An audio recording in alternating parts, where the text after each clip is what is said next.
Welcome to Wrestling Throne. When you think about the modern era of WWE, one name immediately comes to mind: Roman Reigns. The tribal chief, the head of the table, the man who has dominated WWE programming for nearly a decade. But here's something that might shock you.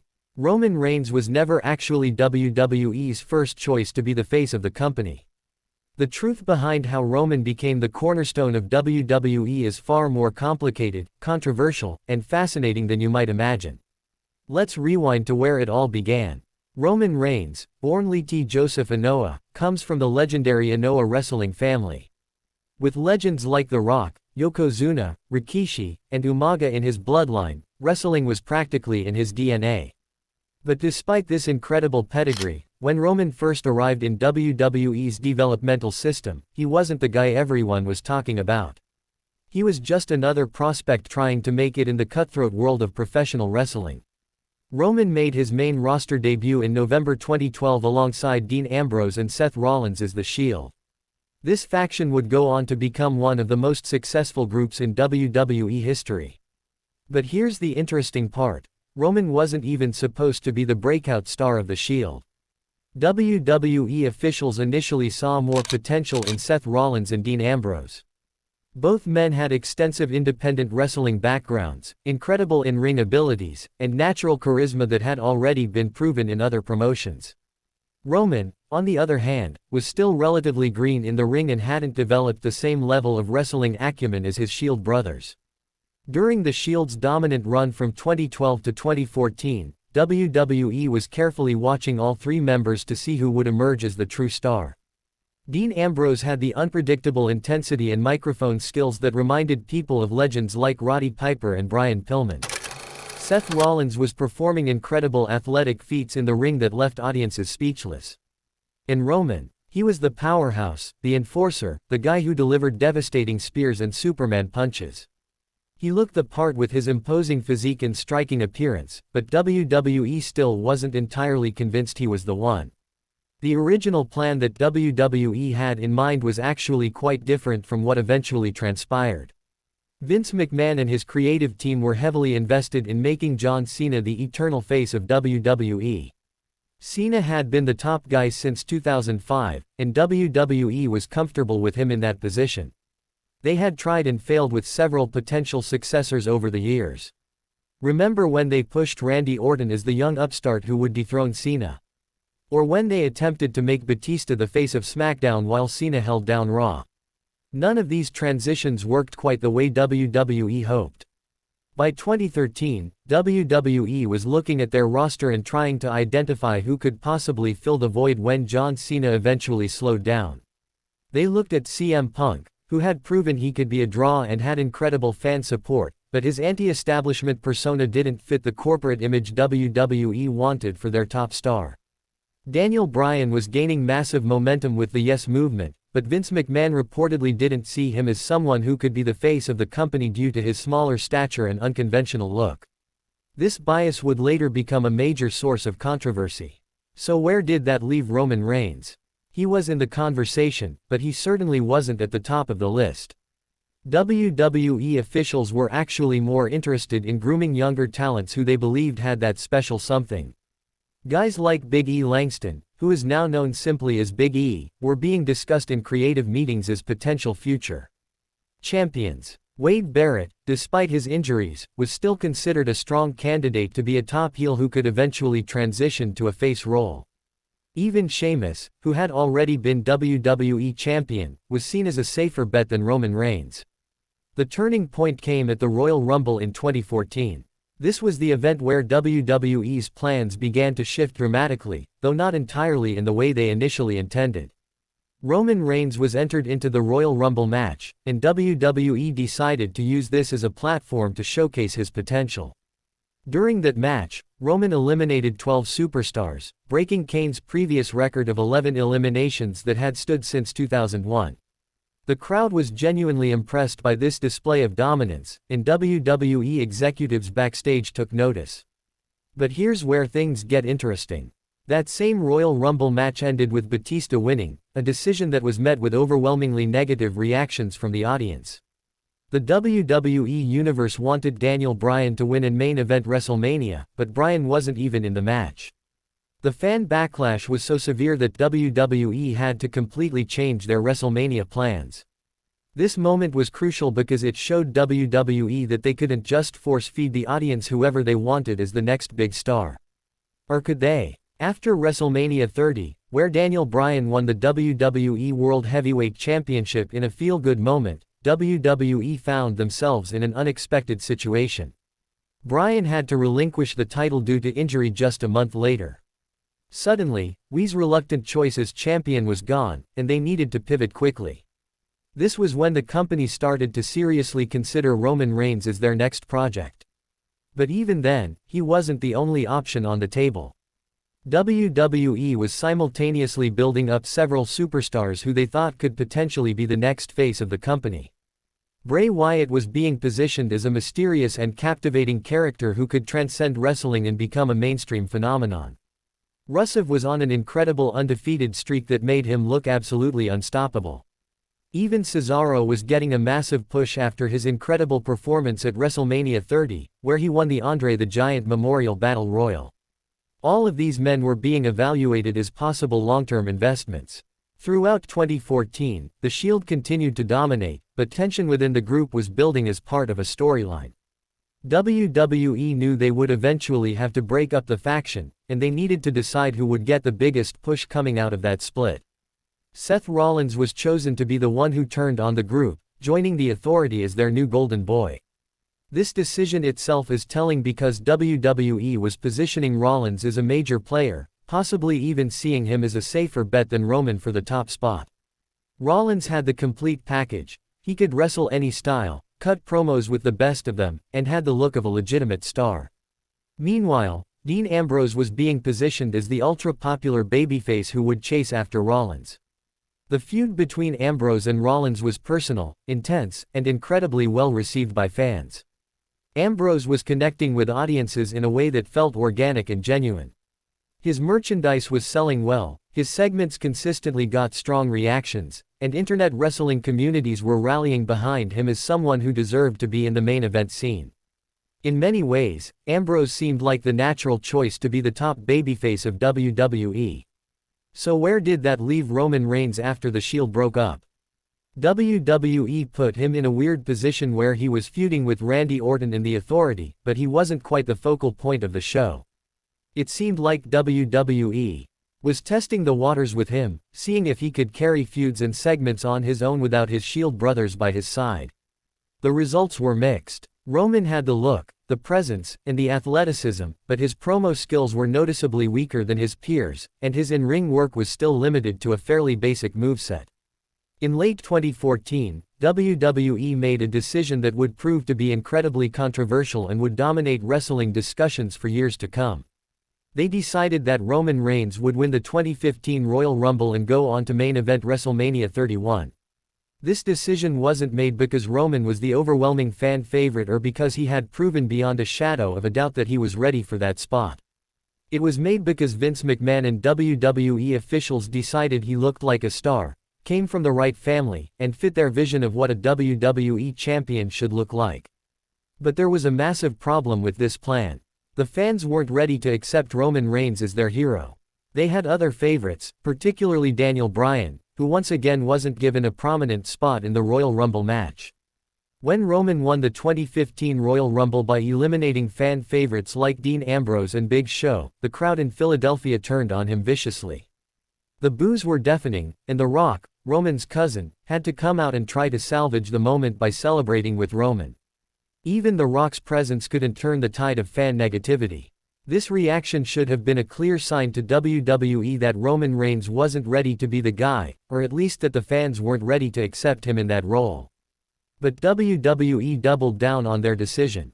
They kept Roman in the WrestleMania 31 main event against Brock Lesnar for the WWE World Heavyweight Championship. The build to this match was awkward because WWE knew the fans weren't fully behind Roman, yet they continued to book him as if he were the most popular superstar on the roster. They had him retire legendary figures and go over established stars in an attempt to legitimize him, but with each victory, the fan resentment grew stronger. WrestleMania 31 arrived, and WWE made a last-minute decision that seemed to acknowledge Roman wasn't quite ready. Seth Rollins cashed in his Money in the Bank contract during the main event, turning it into a triple threat and winning the championship himself. This decision was brilliant in many ways because it protected Roman from having to definitively win or lose in the main event of WrestleMania, and it gave the fans a shocking moment they didn't see coming. But it also revealed that WWE themselves weren't entirely confident in Roman as their champion yet. After WrestleMania 31, WWE continued to push Roman Reigns toward the main event, but they kept the title on Seth Rollins for most of 2015. This period is fascinating because it shows WWE hedged their bets. They were building Roman, but they were also keeping Seth strong as champion, and they were elevating other talents like Kevin Owens, who was having incredible matches and feuds. It seemed like WWE was finally learning that they needed multiple top stars rather than putting all their eggs in one basket. Then, in November 2015, WWE finally pulled the trigger and put the WWE World Heavyweight Championship on Roman Reigns at Survivor Series. But did they do it because Roman had proven himself and won over the fans? Not exactly. They did it because Seth Rollins suffered a legitimate knee injury and had to vacate the title. Once again, Roman became champion almost by default, not because he was the undisputed first choice, but because circumstances forced WWE's hand. Even in victory, Roman wasn't getting the reactions WWE wanted. The boos continued, and WWE found themselves in an uncomfortable position of having their chosen face of the company being rejected by large portions of their audience. WWE's response to this rejection was to keep pushing forward with Roman regardless of fan sentiment. Throughout 2016, Roman was constantly in the main event picture. He won the WWE Championship multiple times, feuded with Triple H at WrestleMania 32 in the main event, and was positioned above virtually everyone on the roster. But the boos kept coming, and they were getting louder and more consistent. Fans were frustrated because they felt like their voices weren't being heard. They wanted to cheer for people like Dean Ambrose, AJ Styles, Kevin Owens, and Sami Zayn, but WWE kept telling them Roman was the star they should be supporting. What makes this situation even more interesting is that WWE had legitimate alternatives who were just as marketable as Roman, if not more so. AJ Styles debuted in WWE in early 2016 and immediately became one of the most popular wrestlers in the company. His matches were consistently the best on any card, his promos were excellent, and fans genuinely wanted to see him succeed. Similarly, Dean Ambrose was connecting with audiences in ways Roman simply wasn't. When Ambrose won the WWE Championship in 2016, the reaction was overwhelmingly positive. This proves that WWE had options, but they remained stubbornly committed to Roman Reigns as their guy. The years from 2016 to 2020 represent WWE's most controversial period in terms of how they handled Roman Reigns. Despite consistent negative reactions from live crowds, WWE refused to turn Roman heel or significantly alter his character. They kept him in a babyface role that clearly wasn't working, and they continued to book him to win matches and feuds against wrestlers the fans actually wanted to cheer. This created a bizarre dynamic where WWE's top babyface was being booed out of buildings while their heels were getting cheered. During this period, multiple reports from wrestling journalists and insiders revealed that there were heated debates within WWE about what to do with Roman. Some executives wanted to finally turn him heel and embrace the reactions he was getting. Others, particularly Vince McMahon, believed that if they just kept pushing Roman as a babyface long enough, the fans would eventually come around. This stubborn insistence on doing things their way, regardless of fan feedback, became a defining characteristic of WWE's booking philosophy during this era. What's particularly revealing is that during this same time period, other wrestling promotions were gaining momentum by doing the opposite of what WWE was doing. New Japan Pro Wrestling was thriving by pushing wrestlers based on fan reactions and in-ring merit. The independent wrestling scene was exploding with talent that fans were passionate about. And eventually, All Elite Wrestling would be founded in part because wrestlers and fans were frustrated with WWE's booking approach. The rise of AEW can be directly traced to fan dissatisfaction with WWE's product, and Roman's controversial push was a significant part of that dissatisfaction. In 2018, something significant happened that would eventually change everything for Roman Reigns. He announced that his leukemia, which had been in remission, had returned, and he needed to step away from WWE to focus on his health. This was a genuine, real-life situation that had nothing to do with storylines or character work.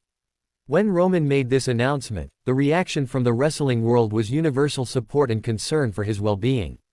Fans who had been booing him for years suddenly put aside their criticisms and wished him nothing but the best. This moment humanized Roman in a way that no scripted promo ever could. Roman's absence from WWE in late 2018 and early 2019 also did something else. It showed WWE what their product looked like without him.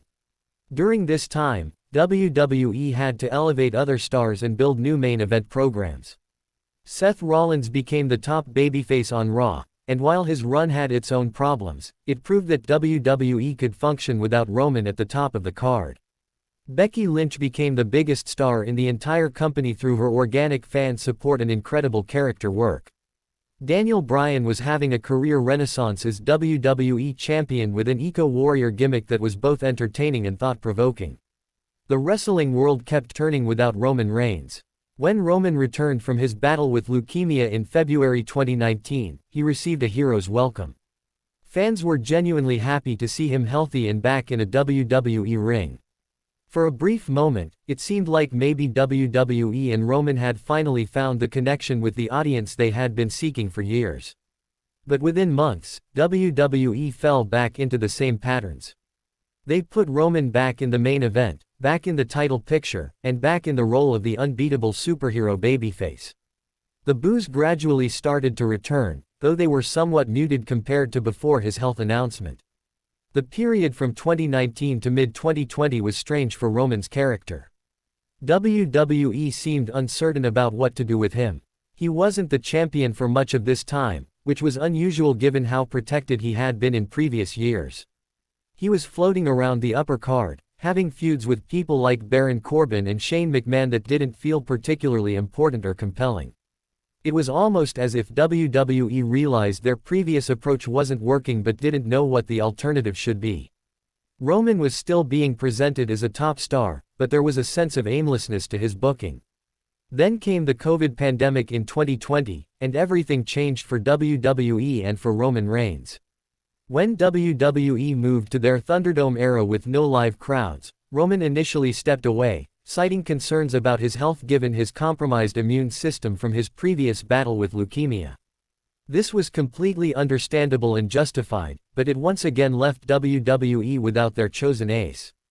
During Roman's absence, WWE put the Universal Championship on Braun Strowman and later transitioned it to The Fiend, Bray Wyatt. The company was forced to adapt and build around other talents. Roman's return at SummerSlam 2020 was the true turning point in his WWE career and the moment when everything finally clicked into place. He came back as a heel for the first time in his main roster career, aligned with Paul Heyman, and presented himself as the Tribal Chief. This wasn't the smiling, fist-bumping babyface that fans had rejected for years. This was a calculating, ruthless, confident character who demanded respect and acknowledgement. He immediately won the Universal Championship, and for the first time since the Shield days, Roman Reigns felt like a genuine, compelling main event star. The Tribal Chief character worked for several reasons, and chief among them was that it finally played to Roman's natural strengths. He didn't have to deliver hokey scripted promos trying to be a superhero. He could be intense, serious, and intimidating. He didn't have to win over crowds with smiles and catchphrases. He could be booed, and it actually enhanced his character. His family lineage, which had been mentioned occasionally before, became central to his character and gave depth to his motivations and actions. Everything about the presentation felt more authentic and grounded than anything Roman had done in the previous 6 years. From SummerSlam 2020 until WrestleMania 40 in 2024, Roman Reigns held the Universal Championship and later the undisputed WWE Universal Championship in one of the longest and most dominant title reigns in modern WWE history. During this run, he defeated virtually everyone WWE put in front of him. John Cena, Edge, Daniel Bryan, Kevin Owens, Finn Balor, Brock Lesnar multiple times, Goldberg, and countless others all fell to the Tribal Chief. This reign was critically acclaimed and commercially successful in ways that Roman's previous babyface runs never were. But here's the fascinating irony in all of this. Roman Reigns only became WWE's true first choice after years of being forced into that position against fan wishes, and only after completely changing his character to something that fans could actually invest in. The Tribal Chief version of Roman Reigns is what WWE should have been building toward all along. If they had turned him heel in 2015 or 2016 when the fan rejection first became obvious, they could have avoided years of controversy and built to an eventual babyface turn that would have felt earned and organic. The truth about Roman Reigns and WWE's plans for him reveals something important about how WWE operates and how they view their audience. For years, WWE was more interested in creating the star they wanted rather than elevating the stars the fans wanted. They were so committed to their vision of Roman as the next John Cena that they ignored years of clear evidence that their approach wasn't working. They had other incredible talents on their roster who could have been the face of the company, but they were so focused on Roman that they missed or deliberately ignored those opportunities.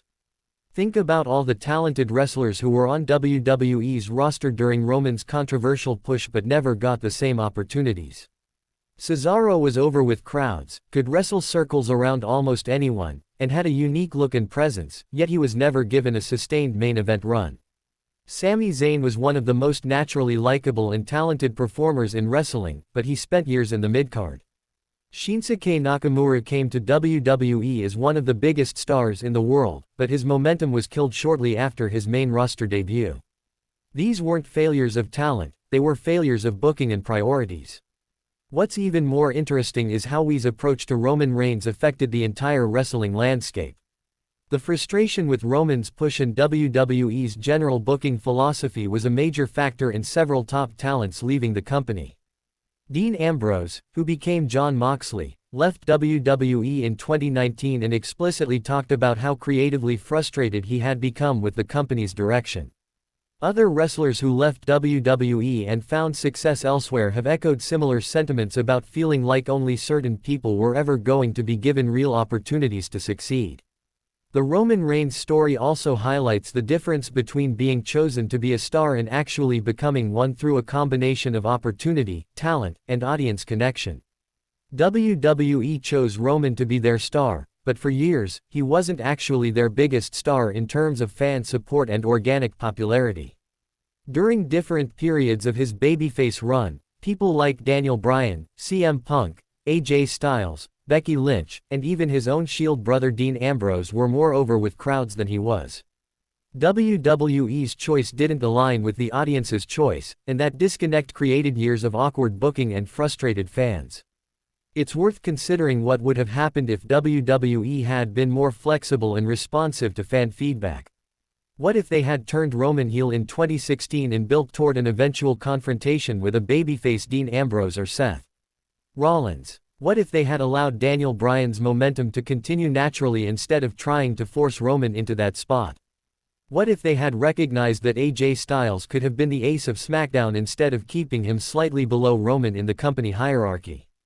These alternate scenarios might have led to a completely different WWE landscape over the past decade. The success of Roman's Tribal Chief character also raises questions about WWE's creative process and whether they truly understand what makes characters connect with modern audiences. The Tribal Chief works because it feels real and grounded. It's not a cartoon character or a one-dimensional superhero. It's a complex, layered character with clear motivations, family dynamics, and psychological depth. This is the kind of character work that wrestling fans have been craving for years, yet WWE seemed reluctant to embrace this style of storytelling until they had no other choice. Another crucial element of Roman's eventual success as the Tribal Chief is his partnership with Paul Heyman.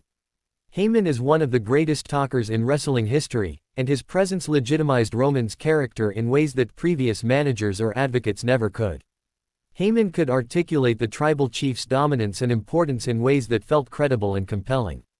This partnership covered for Roman's weaknesses on the microphone while amplifying his strengths as an intimidating physical presence. It's telling that WWE didn't pair Roman with someone of Heyman's caliber during his struggling babyface years when he arguably needed that kind of support even more. The formation of the Bloodline faction, including Jey Uso, Jimmy Uso, and later Solo Sikoa and others, added another dimension to Roman's character and gave WWE compelling storylines that felt fresh and different from typical WWE programming. The family dynamics, the psychological manipulation, the internal conflicts within the group, all of this created must-see television that fans actually wanted to watch. This is the kind of long-term storytelling that WWE is capable of when they commit to it, and it raises the question of why they don't do this kind of storytelling more consistently with other characters. Roman's dominant title reign as the Tribal Chief became both a strength and eventually a weakness for WWE's product. On one hand, it gave SmackDown and later both brands a clear top star and main event anchor that created big fight feels for major matches and premium live events. On the other hand, it also created a situation where the titles were absent from television for long stretches as Roman worked a reduced schedule, and it made it difficult for other stars to feel truly important because Roman was positioned so far above everyone else. This mirrors some of the same issues that WWE had with Brock Lesnar's part-time champion runs. The eventual conclusion of Roman's title reign at WrestleMania 40, where Cody Rhodes defeated him to win the undisputed WWE Championship, was presented as the culmination of a years-long story. And in many ways, it was satisfying because Roman had held the titles for so long and defeated so many challengers that finally seeing him lose felt like a genuine momentous occasion. But it's also worth noting that this was the exact same story structure WWE tried to do with Roman as a babyface chasing the title against heel champions, and it didn't work then because fans weren't invested in Roman the way they were invested in characters like Daniel Bryan or Cody Rhodes. Looking at Roman's entire WWE journey from 2012 to now, it's clear that he was never WWE's first choice in the way that someone like John Cena was. Cena was organically over with audiences from very early in his WWE career, and his rise to the top felt natural and earned. Roman's ascent was forced, calculated, and fought against by large portions of the fanbase for years. WWE didn't choose Roman because he had proven himself to be the guy. They chose him because he fit their ideal template of what a top star should look like, and they were determined to make that vision a reality regardless of what fans thought. The irony is that Roman Reigns truly did become one of WWE's greatest stars, but only after years of being miscast and only after fundamentally changing his character to something that played to his actual strengths rather than trying to make him into something he wasn't. The Tribal Chief version of Roman Reigns is legitimately great. He's compelling, he's believable, he's been part of some of the best storylines in modern WWE history, and he's moved merchandise and drawn attention to the company. But this success came in spite of WWE's initial plans for him, not because of them. The Roman Reigns story serves as a cautionary tale about the dangers of creative stubbornness and the importance of listening to your audience. WWE was so committed to their vision for Roman that they were willing to alienate their fanbase for years rather than pivot to something different. They had other talented wrestlers who could have been elevated, they had opportunities to turn Roman heel much earlier, and they had clear feedback from fans about what wasn't working. Yet they pushed forward anyway, convinced that their vision was correct and that fans would eventually come around to their way of thinking. If you're a wrestling fan, the Roman Reigns saga also teaches an important lesson about patience and the long-term nature of character development. The Roman we see now as the Tribal Chief is a far more complete and interesting performer than the Roman of 2015. He's improved on the microphone, his in-ring psychology has gotten much better, and he carries himself with a confidence and authenticity that was missing from his earlier work. Some of this improvement came simply from experience and time, but much of it came from finally being in a role that suited him and allowed him to develop in ways that felt natural to his personality and strengths. For WWE as a company, the Roman Reigns experience should have taught them valuable lessons about the importance of flexibility, the dangers of forcing narratives that fans aren't receptive to, and the value of having multiple top stars rather than putting all their resources behind one person. Whether WWE has actually learned these lessons remains debatable, as they've shown similar tendencies with other wrestlers in recent years. But the massive difference in fan reception between Roman's babyface run and his tribal chief character should be undeniable proof that character presentation and audience connection matter more than any company's predetermined plans. The broader wrestling industry has also learned from Roman's journey. Other promotions have seen what happens when you push against fan sentiment for too long, and many have made conscious efforts to be more responsive to audience feedback. The success of promotions like AEW can be partially attributed to their willingness to push wrestlers that fans are already invested in rather than trying to create stars from scratch according to some corporate template. This more organic approach to star making has resonated with many wrestling fans who felt alienated by WWE's approach during Roman's controversial babyface years. As we move forward in WWE's